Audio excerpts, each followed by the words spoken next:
นักหนาประปานนะดีได้ฉลองปีใหม่บอกว่าจะเป็นปีใหม่ตั้งฝรั่งนะเวรี่คริสต์มาสนะวันที่25 ธันวาคมที่ผ่านมานะแล้วก็ปีใหม่สากลนะปีใหม่สากลแล้วก็วันที่1 มกรานะวันปีใหม่สากลนี่นะแล้วก็วันที่25 กุมภานี่ก็วันที่5 กุมภาก็เป็นวันตรุษจีนเป็นวันปีใหม่ของพี่น้อง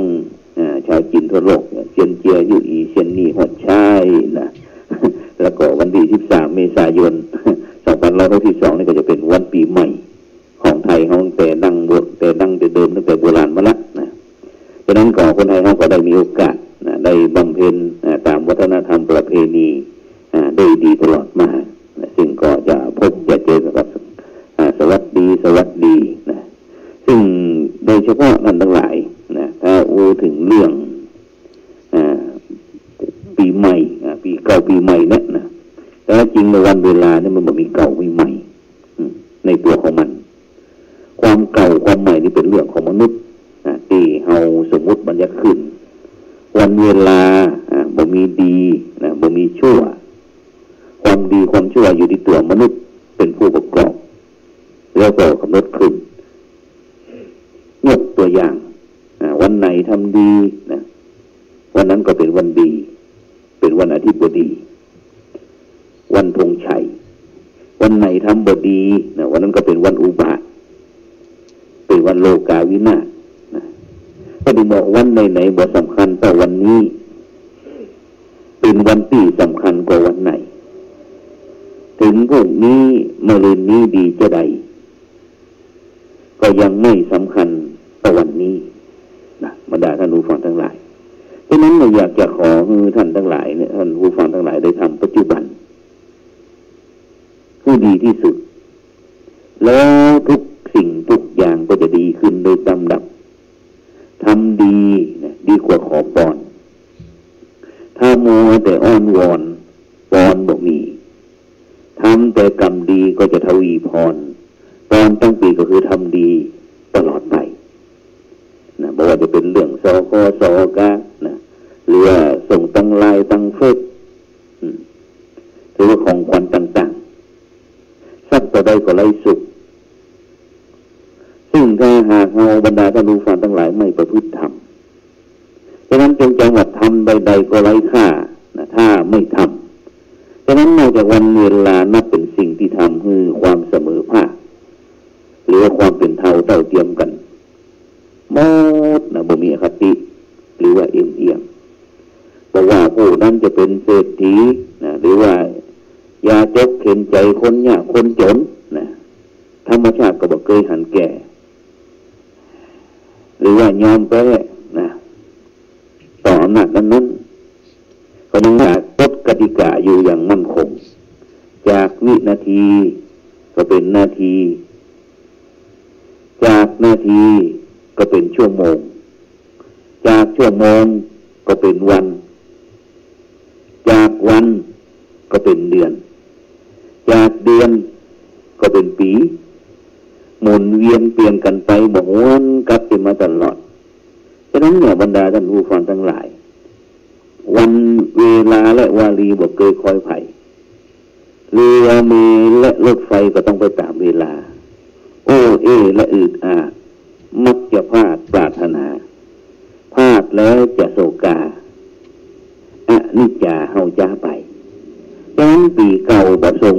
มันก็ไปปีใหม่บ่ต้อนรับมันก็มาเป็นไปตามกฎเกณฑ์ของธรรมชาติตั้งแต่ดึกดำบรรพ์จนถึงปัจจุบันนี้ฉะนั้นองค์พระสัมมาสัมพุทธเจ้าได้ตรัสเรื่องเวลากับชีวิตว่าคโนโวมาอุปัชฌคาเวลาแต่ละขณะอย่าให้ล่วงไปเปล่านะแล้วก็กาโลคสติภูตานิสหเตเนวะอัตตนาเวลามันเกินกินสรรพสัตว์ทั้งหลายกับทั้งตัวของมันเองเพราะฉะนั้นในบรรดาท่านผู้ฟังทั้งหลายวันเวลาแต่ละขณะที่ผ่าน านไป1 ปีเท่ากับ1 รอบซึ่งเราท่านทั้งหลายควรจะได้ประโยชน์อย่างพ้องซึ่งเราจะเฟ้นเอาแก่นสาร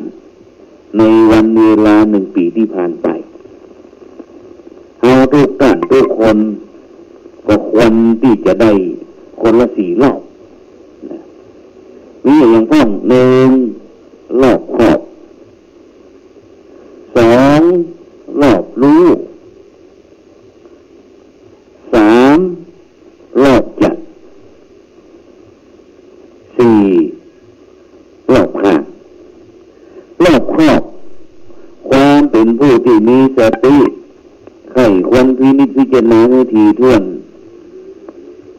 ในกิจที่ทำในใต้คำที่จะ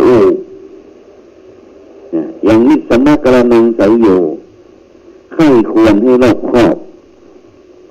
ตรวจสอบให้เรียบร้อยแล้วถึงจะทำนะบอกอันแล้วทำใดก็ไม่พินิจนะคือความพิเป็นกำนันนี่คือรอบที่1คือรอบครอบส่วนรอบที่2ก็คือรอบรู้รอบรู้ก็คือประสบการณ์ชีวิตที่ผ่านมาบอกว่าจะเป็นตึงความสุขตึงความทุกข์ความดีความชั่วซึ่งเป็นเหตุให้รู้จักใช้ปัญญากลั่นประสบการณ์หูดีแล้วทำดีหูชั่วแล้วเว้นชั่วความหมองมัวจะบ่เกิดโดยอำนาจแห่งการหูเต่าหูตันที่เป็นว่ารู้เท่าเอาไว้กันรู้ทันเอาไว้แก่ถ้าเราบรรดาท่านผู้ฟังทั้งหลายรู้ไม่เท่าไม่ทันก็จะหมดทางกันทางแก้นี่คือรอบที่2คือรอบรู้ส่วนรอบที่3ก็คือรอบจัดซึ่งรอบจัดนี้หมายถึงความเจนจัดความเชี่ยวชาญความเป็นงานที่เกิดจากประสบการณ์แล้วก็การศึกษาการฝึกฝนต่างๆที่เราได้ประพฤติปฏิบัติกันทำให้เราตัวเราท่านเองมองรู้ดูออกบอกได้แล้วก็ใช้เป็นนะนี่คือรอบที่3คือรอบจัดส่วนรอบสุดท้ายนะรอบสุดท้ายก็คือรอบข้างรอบข้างนี้แน่นอนและบรรดาท่านผู้ฟังทั้งหลายหมายถึงบริวารญาติมิตรเพื่อนสนิทมิตรสหายที่มีความเกี่ยวข้องกับตัวเฮาผู้ที่จะมีคนคือความฮักคือความร่วมมือจะต้องเป็นคนโลกไม่แคบซึ่งคำว่าโลกไม่แคบก็คือจะต้องมีความเสียสละความโอบอ้อมอารีความมีน้ำใจต่อผู้คนที่เกี่ยวข้องทุกฝ่ายจึงจะเกิดความอบอุ่นซึ่งเป็นเครื่องหนุนให้เกิดความอบอุ่นคือความเคารพคือความฮักนะอย่างคำโบราณบอกว่าบริวารมาเพราะน้ำใจมีบริวารหนีเพราะน้ำใจลดบริวารหมดเพราะน้ำใจแห้งบริวารแล้งเพราะน้ำใจลานั่นเป็นบอกว่าความรักมีเพราะสามัคคีมาความรักโรยลาเพราะไม่มาของความสามัคคีฉะนั้นเนี่ยบรรดาท่านผู้ฟังทั้งหลายปีเก่าผ่านไปปีใหม่ผ่านเข้ามาก็เป็นจังหวะที่เฮาท่านทั้งหลายจะได้หันมาสำรวจตรวจสอบถึงพฤติกรรมของตัวเองมาพินิจพิจารณาแล้วหาโอกาสปรับปรุงเปลี่ยนแปลงแก้ไขคือชีวิตมันมีอย่างใหม่ๆแล้วก็เกิดความสดใสซาบขึ้นมาอย่างพ่องบอกว่าจะเป็นตั้งด้านกายตั้งวาจาแล้วก็ดังใจ ความใหม่ในการพัฒนาคุณภาพชีวิตของตัวเราท่านเองยกตัวอย่างเปลี่ยนจากแข็งกร้าวให้เป็นคนแข็งแกร่งเปลี่ยนจากคนอ่อนแอให้เป็นคนที่อ่อนโยนเปลี่ยนจากคนอ่อนไหวให้เป็นคนอ่อนหวานเปลี่ยนจากคนเป็นคนโหดร้ายให้เป็นคนที่มีความเมตตาเปลี่ยนจากประจันหน้าให้หันหน้าเข้ามาหากันเปลี่ยนจากที่เป็นชอบเอ็นเอียงให้เป็นเตี้ยงตรงเปลี่ยนจากแตกแยกให้เป็นแตกต่างเปลี่ยนขัดขวางให้เป็นขัดสีเปลี่ยนความบ่พอใจให้เป็นพอดีเปลี่ยนไม่รู้รักสามัคคีให้เป็นสามัคคีกลมเกลียวรักสามัคคีซึ่งพระองค์มีดำนักกับชาวไทยต่างชาติต่างกันนี่คือเป็นอมตะที่พระบาทสมเด็จพระเจ้าอยู่หัวรัชกาลที่ 9พระจอมไทยทรงตักเตือนคือคนไทยของเราเนี่ยได้ใช้ปีเก่าปีใหม่ให้เป็นประโยชน์ฉะนั้นบรรดาท่านผู้ฟังทั้งหลายเทศกาลปีใหม่มาถึงเจ้าโลกก็ถือว่าเป็นนิมิตหมายแห่งความสดชื่นซึ่งยอมรับกันว่ามันมาในรูปแบบของความใหม่บ่ว่าจะเป็นดังของใหม่เสื้อใหม่ตำแหน่งใหม่เปื้อนใหม่ความสดใสแจ่มใสซึ่งเป็นภาวะตั้งใจใหม่ๆเหตุเนี้ยปีใหม่ที่เป็นโอกาสที่บรรดาท่านผู้ฟังทั้งหลายจะได้ซักฟอกชำระสะสางชีวิตจิตใจของตนอย่าปล่อยให้อย่างมันเก่าๆเหลือค้างไว้อันจะเป็นเหตุให้สดชื่นแจ่มใสบ่ได้อันยังที่ว่านั่นก็ได้แก่สนิมธุลีแห่งชีวิตหรือว่าความเลวทรามต่ำช้าต่างๆที่มันเกยมักหมมอยู่ในอารมณ์อยู่ในนิสัยอยู่ในใจของจิตของใจของเรามันต้องเศร้าหมองมาแล้วอุบายที่จะทำให้ชีวิตทุกชีวิตมีความสดใสซาบซ่ามีความสุขความสวัสดีขึ้นมาได้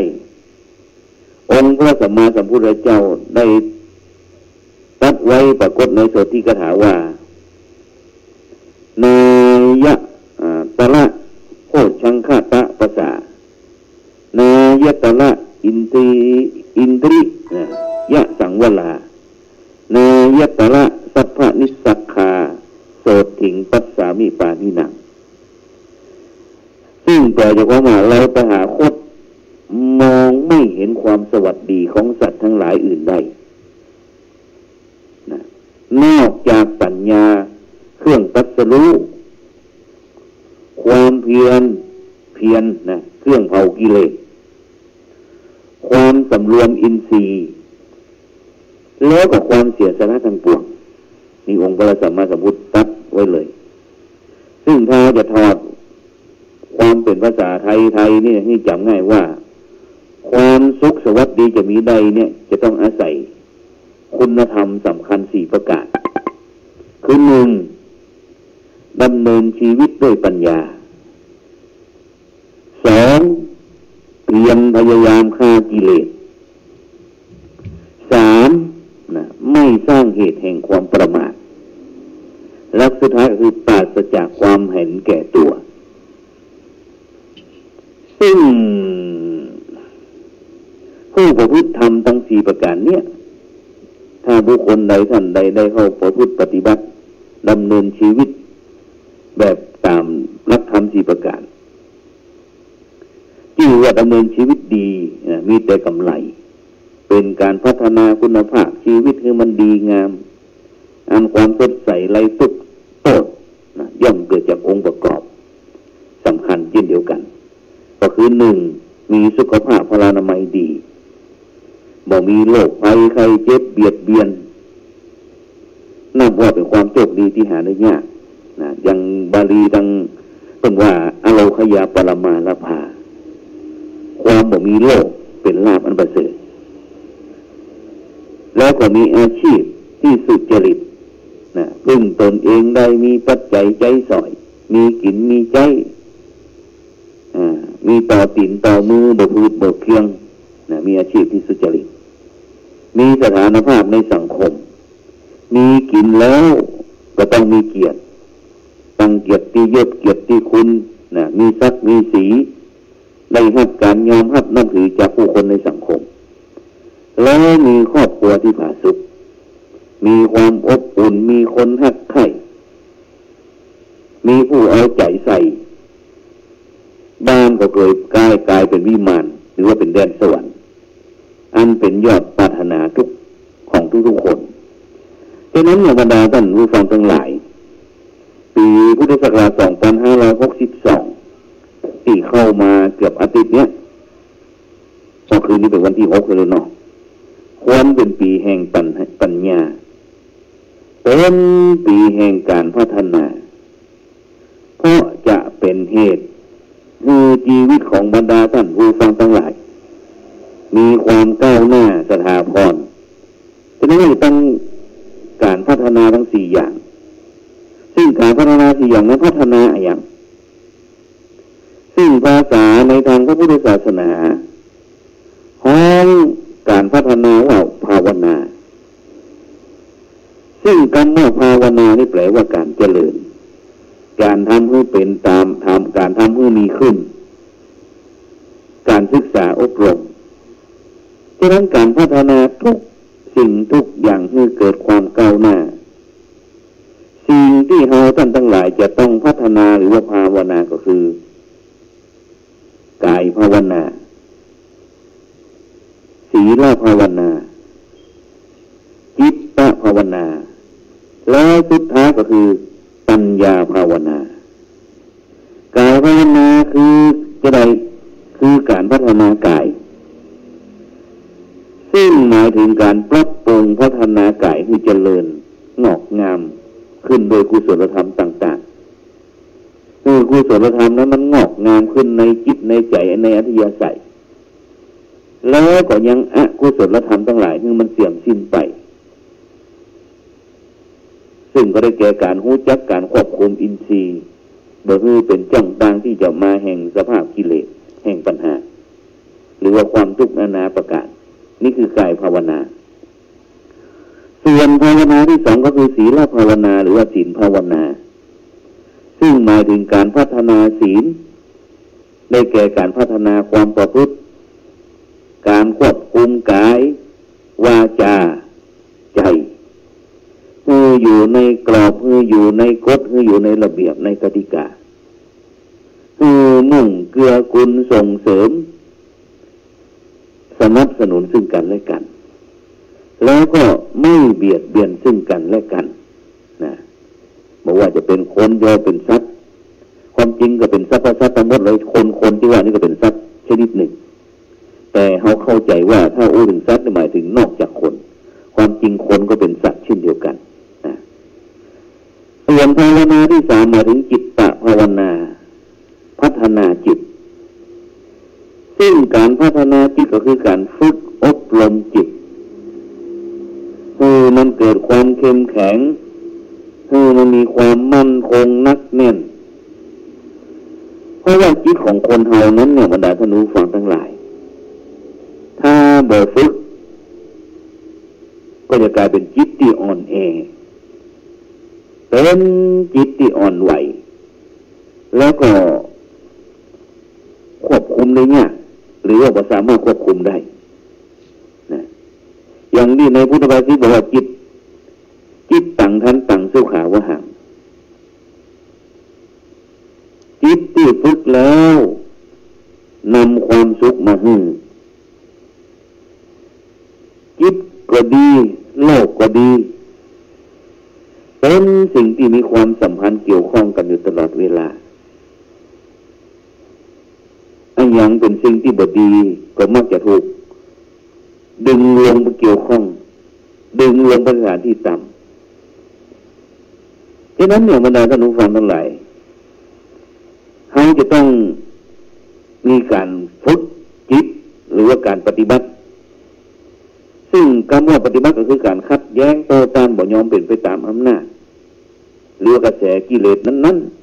ๆคือจิตมันเกิดความงอกงามด้วยคุณธรรมหลายอย่างไม่ว่าจะเป็นเรื่องมีความเมตตามีความกรุณามีความขยันหมั่นเพียรมีความอดทนอดกลั้นดังนั้นคนที่ฝึกจิตแล้วจะเป็นบุคคลที่ยิ้มได้เมื่อภัยมาบ่โศกาเมื่อทุกข์มี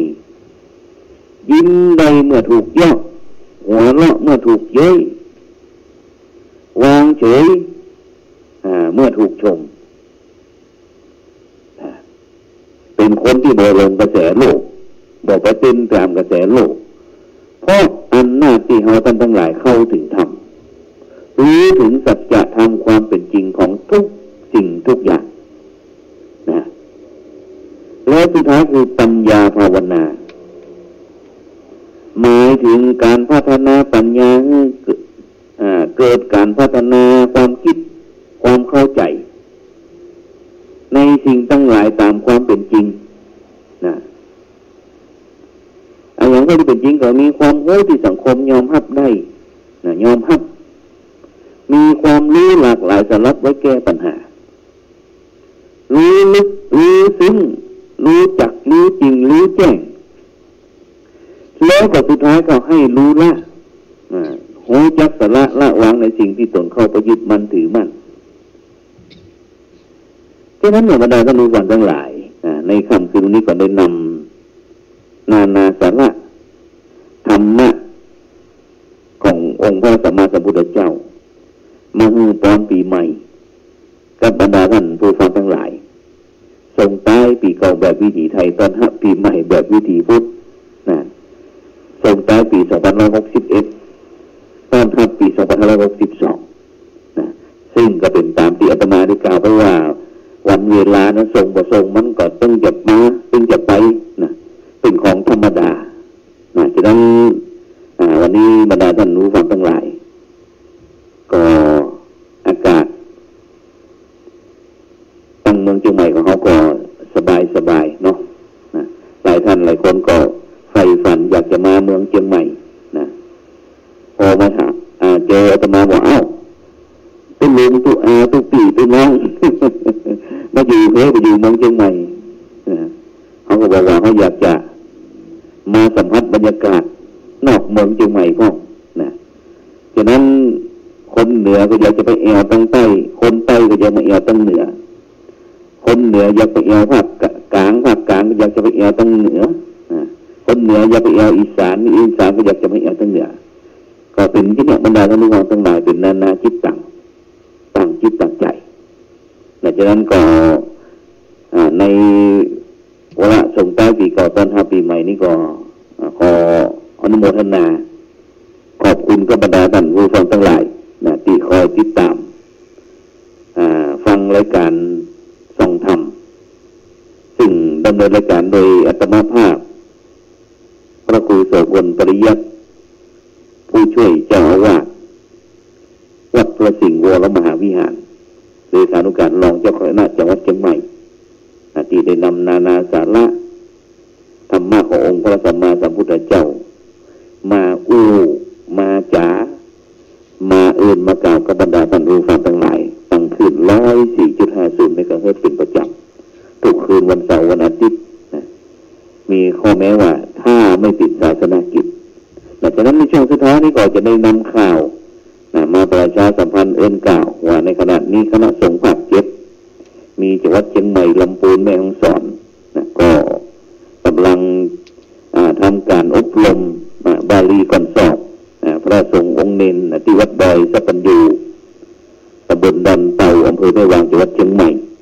ดังนั้นก็บรรดาท่านผู้ฟังทั้งหลายที่มีความประสงค์อยากจะเป็นกำลังอกกำลังใจกับบรรดาลูกพระลูกเนนก็เจริญพรเด้อจะไปเยี่ยมไปเยียนก็ได้หรือว่าจะเป็นน้ำปานะกะอาหารการฉันกะก็ วันพรุ่งนี้นะวันพรุ่งนี้ก็ที่โรงเรียนวัฒโนไทยพายัพก็จะมีการประกอบพิธีทำบุญนะพิธีถวายราชสักการะสมเด็จพระศรีสวรินทร์ทิลาบรมราชเทวีนะพระพันวัษาอัยิกาเจ้านะเนื่องในวันพระราชทานนามโรงเรียนนะวันที่7 มกราคมของทุกปี